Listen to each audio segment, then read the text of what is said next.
आज अखाड़े में सबसे बड़ी कुश्ती होने वाली है।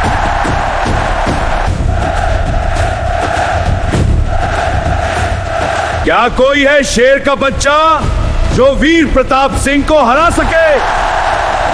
वीर प्रताप!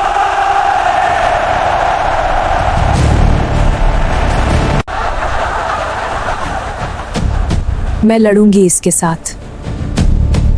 तू तू मुझसे लड़ेगी?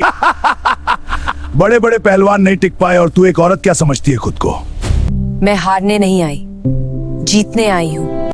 वीर प्रताप बोला, लड़ने को तैयार हूं, मगर मेरी एक शर्त है। अगर तू हार गई तो सारी जिंदगी मेरी रखेल बनकर रहेगी, मेरा नाम लेकर जिएगी, मेरी मर्जी से सांस लेगी। मंजूर है? काव्या बोली, लेकिन मेरी भी एक शर्त है। वीर प्रताप दहाड़ा, बोल। काव्या ने आंखों में आंखें डालकर कहा, अगर मैं जीत गई तो 1 करोड़ रुपए मुझे देने होंगे और सबके सामने मानना होगा कि औरत कमजोर नहीं होती। गांव के अखाड़े में आज कुछ अलग ही माहौल था। चारों तरफ भीड़, ढोल की आवाजें, लोग चीख रहे थे, नारे लगा रहे थे और बीच अखाड़े में खड़ा था एक दैत्यकाय पहलवान, लंबा चौड़ा, भारी जिस्म वाला, आंखों में गुरूर और चेहरे पर ऐसा आत्मविश्वास जैसे सामने जो भी आए टूट कर गिर जाए। उसका नाम था वीर प्रताप सिंह। सिर्फ गांव में नहीं बल्कि आसपास के कई इलाकों में उसका नाम खौफ की तरह फैल चुका था। लोग कहते थे, आज तक कोई पहलवान, चाहे वो कितना ही तेज हो या कितना ही चालाक, वीर प्रताप के सामने ज्यादा देर नहीं टिक पाया। उसने सबको मिट्टी चटा दी थी। सुनो सुनो, बड़ी कुश्ती होने वाली है। उस दिन अखाड़े के बाहर एक आदमी माइक लेकर गली गली मोड़ मोड़ पर ऐलान कर रहा था, ध्यान से सुनो, आज अखाड़े में सबसे बड़ी कुश्ती होने वाली है। जो भी वीर प्रताप सिंह को हरा देगा उसे 1 करोड़ रुपए नकद इनाम दिया जाएगा। ये आवाज हवा में तैर रही थी। कुछ लोग हंस रहे थे, कुछ हैरान थे। कोई कहता, अरे वीर प्रताप को कौन हरा पाएगा, वो तो पहाड़ जैसा ताकतवर है। किसी ने तंज किया, 1 करोड़ का ख्वाब देख रहे हैं ये लोग। अखाड़े में एक एक करके बड़े बड़े पहलवान आए। किसी की बाजू मोटी, किसी का कद ऊंचा, किसी की पकड़ मजबूत। लेकिन जैसे ही वीर प्रताप ने हाथ डाला, सब जमीन पर धूल चाटते नजर आए। भीड़ शोर मचाती, तालियां बजाती और उसके नाम के नारे लगाती। इसी गांव में थोड़ी दूर एक टूटी फूटी झुग्गी में रहती थी काव्या। उम्र बस 17 साल। सादा कपड़े, चेहरे पर थकान, मगर आंखों में डर नहीं बल्कि जिम्मेदारी थी। उसके वालिद बहुत बीमार रहते थे, लगातार खांसते, सांस लेने में दिक्कत होती, बिस्तर से उठ भी नहीं पाते थे। डॉक्टरों ने साफ कह दिया था, बीमारी संगीन है, इलाज में 50 लाख रुपए लगेंगे। काव्या के लिए ये अल्फाज किसी और दुनिया के थे। उसके पास था ही क्या, एक झुग्गी, बीमार बाप और 2 मेहनती हाथ। वो रोज काम पर जाती, कभी किसी के घर कपड़े धोती, कभी झाड़ू लगाती, कभी बर्तन मांजती। जो थोड़े बहुत पैसे मिलते उसी से दवा आती और घर चलता। रोज की तरह आज भी वो काम कर रही थी। हाथ बर्तनों में थे मगर दिमाग कहीं और। अचानक उसे अपनी माँ याद आ गई। उसकी माँ कभी इसी अखाड़े की शान हुआ करती थी। लोग कहते थे, जब वो कुश्ती के लिए उतरती थी तो बड़े बड़े पहलवानों की सांसें अटक जाती थी। घर कभी मेडल और ट्रॉफियों से भरा रहता था। काव्या छोटी थी मगर वो दिन उसे आज भी याद थे। माँ की हंसी, माँ की ताकत, माँ का एतमाद।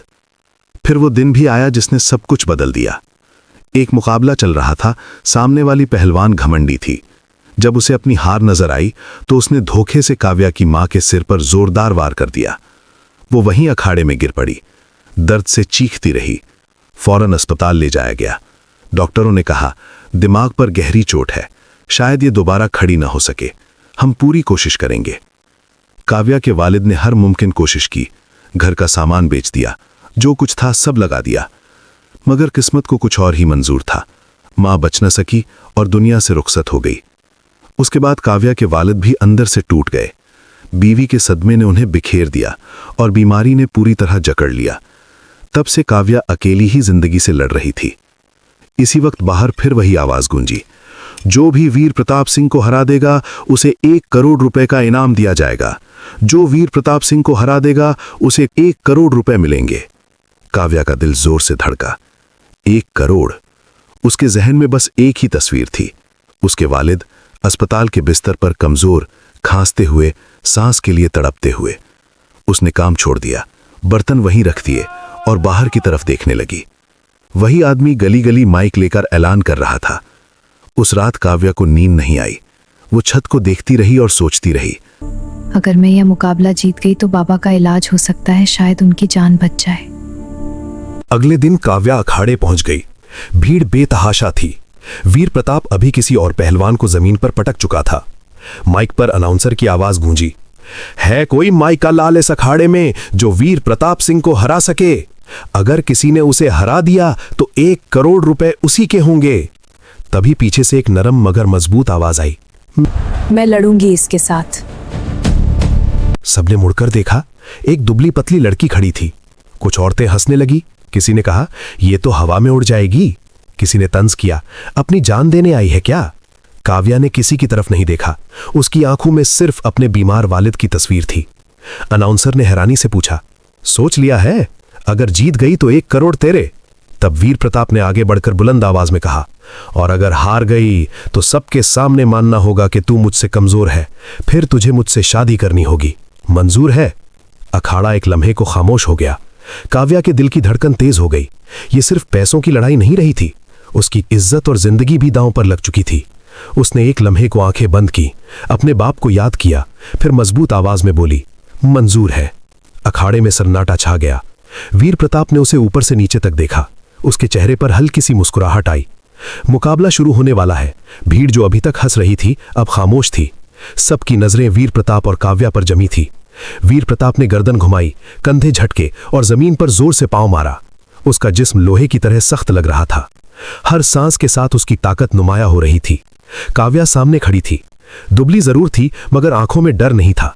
उसने मिट्टी उठाकर माथे से लगाई, बिल्कुल वैसे ही जैसे उसकी मां किया करती थी। वीर प्रताप हंसा, अभी भी वक्त है, भाग जा, यह अखाड़ा खेल नहीं है।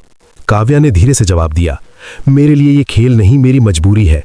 अनाउंसर ने हाथ उठाया, सब अपनी सांसें थाम लो, मुकाबला शुरू होने वाला है। 1, 2, 3। जैसे ही उसने 3 कहा, वीर प्रताप बिजली की तरह टूट पड़ा। काव्या को संभलने का मौका ही न मिला। उसने उसे जकड़कर जमीन पर पटक दिया। भीड़ से आवाज आई, खेल खत्म, अब नहीं उठ पाएगी। काव्या का जिस्म जमीन से टकराया। सांस रुक गई। दर्द पूरे बदन में फैल गया।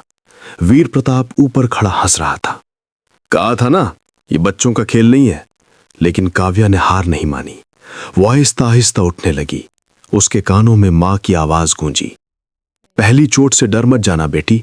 बड़ा पहलवान ताकत से जीतता है मगर चालाकी से हारता है। वीर प्रताप दोबारा झपटा। इस बार काव्या ने सीधा मुकाबला नहीं लिया। जैसे ही उसने हमला किया, वो हल्की सी एक तरफ हट गई। वीर प्रताप का वार खाली गया। भीड़ में हलचल मच गई। ये कैसे हो गया? वीर प्रताप को गुस्सा आ गया। उसने जोर से काव्या को धक्का दिया। काव्या दोबारा जमीन पर गिरी, मगर इस बार उसने फौरन वीर प्रताप का पांव पकड़ लिया। एक लम्हे के लिए उसका तवाजुन बिगड़ गया। वीर प्रताप ने झटके से पांव छुड़ाया और काव्या को घसीटने लगा। मिट्टी उड़ने लगी। काव्या का जिस्म दर्द से भर गया था, लेकिन उसके दिमाग में कुछ और ही चल रहा था। उसे वो दिन याद आया जब उसकी माँ उसे सिखाया करती थी, अगर सामने वाला तुझसे भारी हो तो उसकी सांसों पर नजर रख, जब वो थक जाए तब वार करना। वीर प्रताप के चेहरे पर तंजिया मुस्कुराहट थी। शायद वो सोच रहा था कि ये लड़की 2 मिनट भी नहीं टिकेगी। काव्या बार बार गिर रही थी, मगर हर बार किसी न किसी तरह खुद को बचा लेती। अब भीड़ हंस नहीं रही थी, बल्कि खामोश हो चुकी थी। लोग सरगोशियां करने लगे, ये लड़की टिक कैसे रही है? वीर प्रताप ने अब पूरी ताकत लगा दी। उसने काव्या को उठाने की कोशिश की, लेकिन उसी लम्हे काव्या ने उसकी कमर के गिर्द हाथ डाला और अपना पूरा जिस्म नीचे झुका दिया। वीर प्रताप हैरान रह गया। उसे इतनी हल्की लड़की से ऐसी चाल की उम्मीद न थी। दोनों जमीन पर लुढ़क गए। मिट्टी, पसीना और तेज सांसों की आवाज अखाड़े में गूंजने लगी। काव्या का चेहरा लाल हो चुका था। आंखों में नमी थी, मगर वो दर्द की नहीं थी। वो अपने बीमार बाप को याद कर रही थी। उसके होठ हिले, मगर आवाज न निकली।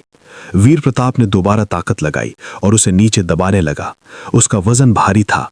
काव्या की छाती दब रही थी। सांस लेना मुश्किल हो रहा था। भीड़ में किसी ने कहा, अब खत्म, अब ये नहीं बचेगी। काव्या की आंखों के सामने अंधेरा छाने लगा, मगर उसी अंधेरे में उसे अपनी मां का चेहरा दिखाई दिया। अगर सांस रुकने लगे तो आखिरी ताकत बचा कर रखना। काव्या ने अपनी सारी बची हुई ताकत एक जगह जमा की। जैसे ही वीर प्रताप की पकड़ जरा सी ढीली हुई, उसने अपनी टांग मोड़ी और एक जोरदार झटके से उसे पलट दिया। इस बार वीर प्रताप नीचे था। अखाड़ा गूंज उठा। वीर प्रताप को यकीन नहीं हो रहा था। उसने आज तक किसी को अपने ऊपर हावी होते नहीं देखा था। वो गुस्से में खड़ा हुआ, आंखें लाल हो चुकी थीं। अब ये सिर्फ मुकाबला नहीं रहा था, ये अना की जंग बन चुकी थी। उसने अंदाज बदला। अब वो मुस्तैद था। काव्या भी समझ गई कि ये लड़ाई लंबी चलेगी। दोनों एक दूसरे के सामने खड़े थे, पसीने से भीगे, सांसें तेज। अनाउंसर चीखा, क्या मुकाबला है? काव्या के हाथ कांप रहे थे, मगर दिमाग बिल्कुल साफ था। वो सोच रही थी बस एक सही मौका। और तभी वीर प्रताप से एक बड़ी गलती हो गई। गुस्से में उसने बिना सोचे समझे हमला कर दिया। यही वो लम्हा था जिसका काव्या इंतजार कर रही थी। उसके कानों में मां की आवाज गूंजी, जब सामने वाला गुस्से में हो तो उसकी ताकत उसी के खिलाफ इस्तेमाल कर। वीर प्रताप जैसे ही आगे बढ़ा, काव्या हल्की सी नीचे झुकी। उसने उसकी कमर पकड़ी, अपनी पूरी ताकत नहीं बल्कि पूरा दिमाग लगाया। वीर प्रताप का वजन आगे की तरफ झुका। एक पल के लिए उसका तवाजुन बिगड़ा, बस वही पल काफी था। काव्या ने उसकी टांग उड़ाई और पूरे जिस्म को घुमा दिया। अखाड़े में मिट्टी का तूफान सा उठ गया। वीर प्रताप जमीन पर आ गिरा। भीड़ सन्न रह गई। ये वही वीर प्रताप था जो दूसरों को चंद सेकंडों में गिरा देता था।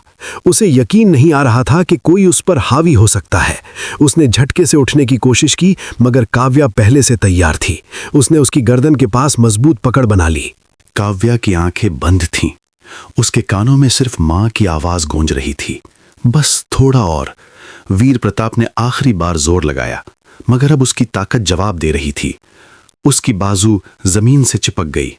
अनाउंसर चीख उठा, वीर प्रताप हार गया और काव्या जीत गई। अखाड़ा शोर से गूंज उठा, वीर प्रताप हार गया और काव्या जीत गई। तालियां, नारे, चीखें, मगर काव्या को कुछ सुनाई नहीं दे रहा था। वो वहीं मिट्टी में बैठ गई। सर झुकाए वीर प्रताप आहिस्ता आहिस्ता उठा। उसके चेहरे पर गुस्सा नहीं था, सिर्फ थकान और एहतराम था। वो काव्या के पास आया और बोला, आज तूने मुझे हराया नहीं, मुझे सिखाया है कि असल ताकत क्या होती है। उसने काव्या के कंधे पर हाथ रखा।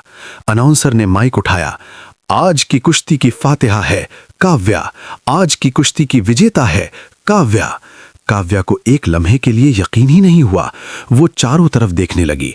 लोग खड़े होकर तालियां बजा रहे थे, उसके नाम के नारे लगा रहे थे। उसके सामने एक बड़ा सा बैग रखा गया। अनाउंसर बोला, ये रहा 1 करोड़ रुपए का इनाम और अब ये काव्या का है। काव्या के हाथ कांप रहे थे। उसने पैसे नहीं देखे, उसे सिर्फ अस्पताल का रास्ता दिखाई दे रहा था। उसने बैग उठाया और बिना कुछ कहे भीड़ के बीच से निकल गई। उसके कदम तेज थे, दिल जोर से धड़क रहा था।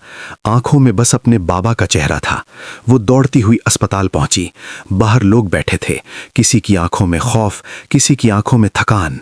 काव्या सीधी अंदर गई। उसने डॉक्टर को रोका और हांफती हुई बोली, आप पैसों की फिक्र मत कीजिए, बस मेरे बाबा को बचा लीजिए। डॉक्टर ने उसे देखा और समझ गया कि ये लड़की किसी बड़ी जंग से आई है। इलाज शुरू हो गया। घंटे गुजरते गए। काव्या बाहर बेंच पर बैठी, हाथ जोड़े आंखें बंद किए बैठी रही।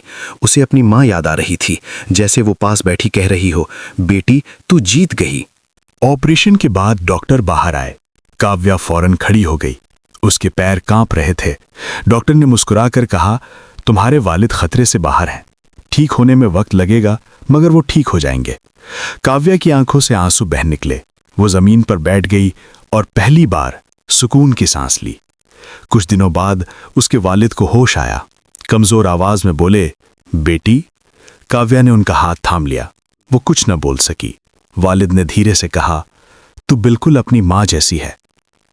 वक्त बदलता गया। वालिद आहिस्ता आहिस्ता सेहतयाब होने लगे। खांसी कम हो गई। काव्या ने दोबारा कभी घरों ने काम नहीं किया।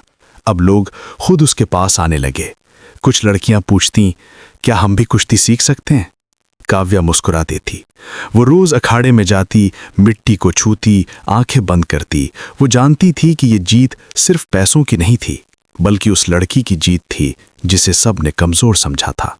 और जब भी वो मिट्टी को छूती, उसे अपनी मां की आवाज सुनाई देती, असल ताकत जिस्म में नहीं हौसले में होती है बेटी। दोस्तों, आपको ये कहानी कैसी लगी कमेंट करके ज़रूर बताएं। वीडियो को लाइक करें और स्टोरी बॉक्स स्टूडियो चैनल को सब्सक्राइब करना ना भूलें। धन्यवाद।